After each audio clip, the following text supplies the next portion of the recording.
All right, with prices soaring, ordering an omelet these days is also more expensive. In fact, just last week, Waffle House announced it was charging an egg fee. The average cost of a dozen grade A large eggs in the U.S. last month was $4.95. That is a 96% increase from the same time last year. Ouch. And the Department of Agriculture says egg prices could shoot up another 20% this year. But the high prices haven't slowed demand. CBS News correspondent Lana Zach spoke with one egg farmer in Iowa who has a wait list of people hoping for a carton. How has it been with the egg shortage for you guys? It's been pretty intense. We actually have a little calendar that we write people's names down, and we're out about 2 weeks in advance. If you want eggs, you have to get in line. Wow. For more on the rising cost of eggs, we have CBS News MoneyWatch correspondent Kelly O'Grady here in Studio 57. And we've spoken about this widespread bird flu outbreak and how that's kind of triggered this. But help us understand why eggs are so expensive right now and why they will continue to be.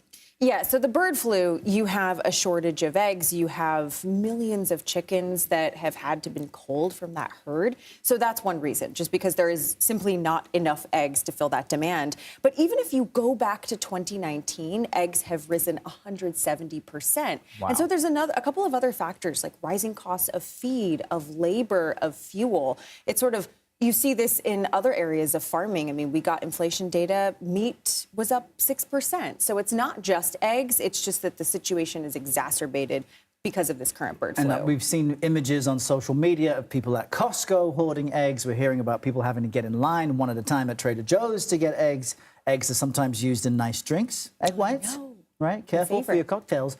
But what does this mean for retailers then in all these different areas who also have to adjust to this supply-demand problem?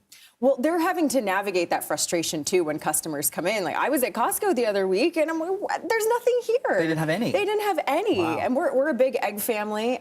So, look, they are trying to ration. At Trader Joe's, you can get 1 carton every time you go. Kroger, Walmart, Costco, Whole Foods, all of these different retailers are having to ration that every time you go, you can only get a certain amount. But as you say, right, you do have people who are hoarding, who are going back into the store multiple times, multiple transactions, because eggs are such an important component protein-wise for those nutritional meals. I was going to say, me and my egg whites, this is key. When might we see some relief then? I don't get any hints that we'll see that anytime soon.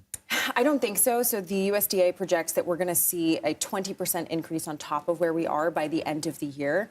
And it takes so long to get these herds back up and running because if there is just one bird, even if it's a large corporation that has thousands and millions of chickens, they have to cull the whole herd. And then it takes about 8 months from when the chicken hatches to when they are back into that egg producing stage. Well, how does that then impact the bigger inflationary picture? Because that means we're all going to feel these higher costs in the short term. Well, that's right. And so you will see people turning to other sources of protein if they can't get eggs. And so what does that do? That increases demand and it increases prices on other types of foods.